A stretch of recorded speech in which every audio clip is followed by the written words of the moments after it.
প্রিয় শিক্ষার্থী ভাই বোনেরা, আসসালামু আলাইকুম। তোমরা যারা 2026 সালের এইচএসসি পরীক্ষা দিবে, তোমাদের জন্য এই ভিডিওটি খুব গুরুত্বপূর্ণ।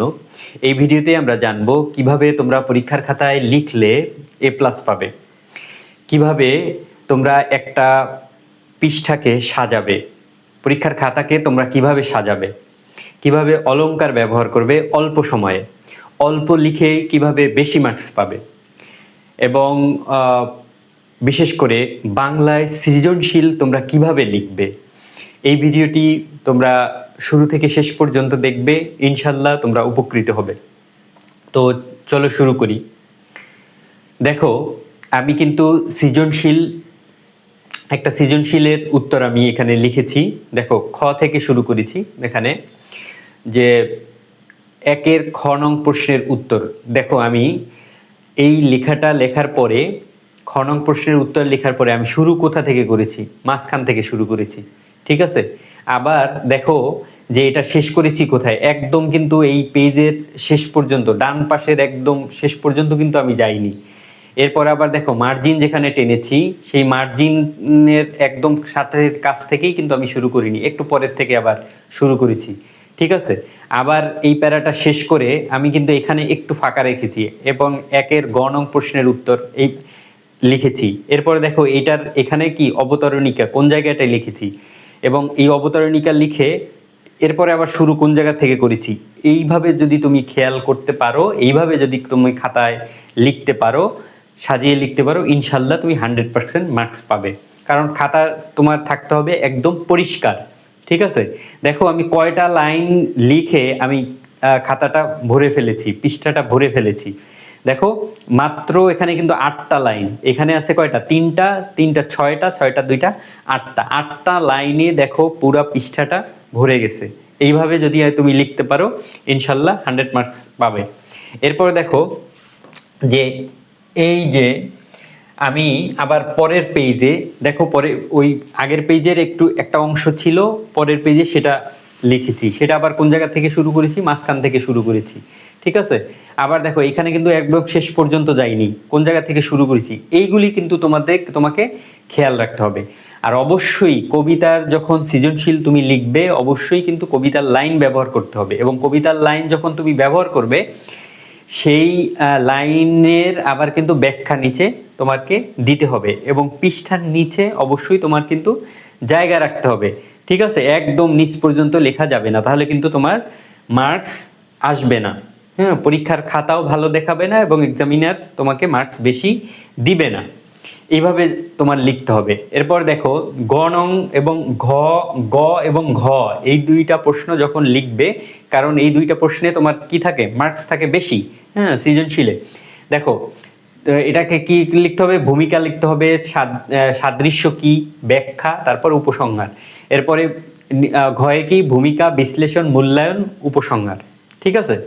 এবং ক নং প্রশ্নের উত্তরে কি করতে হবে? এক লাইনে তোমার উত্তর দিতে হবে, সেটা সংজ্ঞা বা সরাসরি উত্তর হতে পারে।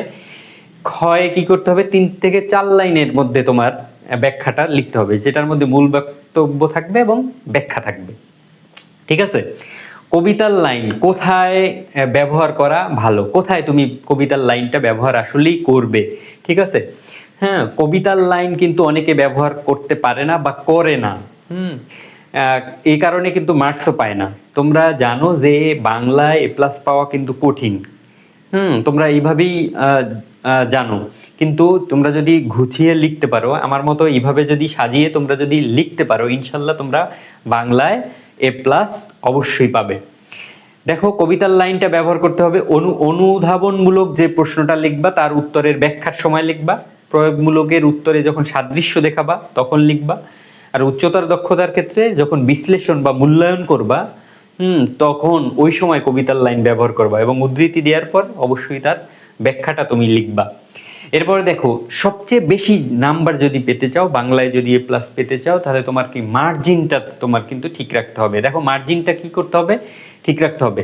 উপরে কিন্তু একটু কম স্পেস রাখবা, পাশে একটু, উপরেরটার থেকে একটু বেশি পাশে রাখবা, ঠিক আছে? আবার দেখো অবশ্যই আমি তো বারবার বলি যে এই দিকে একদম লিখে একদম শেষ মাথায় আসবা না, আবার মার্জিনেরও একদম কাছ থেকেই আবার শুরু করবা না, ঠিক আছে, এইভাবে তোমরা লিখলে পরে খাতাটা সুন্দর দেখাবে। এরপর দেখো মার্জিন গেল, এবং বর্ণের মাত্রা তোমরা লেখার সময় বাংলা যখন পরীক্ষা দাও তোমরা অনেকেই খেয়াল করো না যে মাত্রাগুলা ঠিক মতো লিখতে হয়। দেখো মাত্রাহীন বর্ণ তোমার 10টা আছে, এই মাত্রাহীন বর্ণ তোমার যদি বাক্যের মধ্যে বা একটা শব্দের মধ্যে তুমি যখন ব্যবহার করবে অবশ্যই এটা খেয়াল রাখবে যে মাত্রাহীন যেটা সেটার উপরে তুমি মাত্রা দিয়ে দিচ্ছ কিনা, ঠিক আছে। হ্যাঁ, এটা এটা কিন্তু খেয়াল রাখবে যে এখন মুখস্থ করবা যে এই কয়টা বর্ণের কিন্তু মাত্রা নেই, মাত্রাহীন বর্ণ। এরপরে দেখো অর্ধমাত্রার কি কি বর্ণ আছে এটা খেয়াল রাখতে হবে। স্বরবর্ণে রি অর্ধমাত্রা, এরপর ব্যঞ্জন বর্ণের মধ্যে আছে কয়টা তোমার 7টা, খ, গ, ন, মূর্ধন্য, থ, ধ, প এবং তালব্য শ, ঠিক আছে।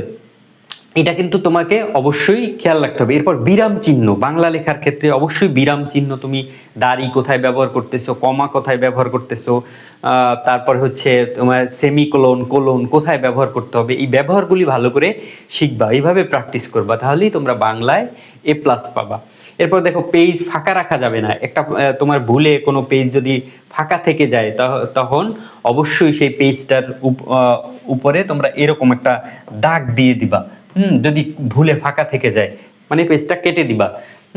এবং নিচে পিটিও লিখে দিবা, যে পরের পেজে যাতে তোমার এক্সামিনার যাতে পরের পেজে চলে যায়, গিয়ে দেখে। হ্যাঁ, যদি ফাঁকা থাকে এক্সামিনার বুঝবে পরের পেজে তুমি লিখো নাই, ঠিক আছে, তো সেটা করা যাবে না। এরপর পেজের নিচের জায়গা থাকবে, তোমরা লেখার সময় অবশ্যই এই যে দেখো আমি কিন্তু এই যে নিচে জায়গা রেখেছি, এখানে কিন্তু আমি একটা প্রশ্ন 1 নং প্রশ্নের উত্তর এইভাবে কিন্তু 2 নং প্রশ্নের উত্তর 3 নং লিখতে পারতাম, কিন্তু আমি কিন্তু লিখিনি।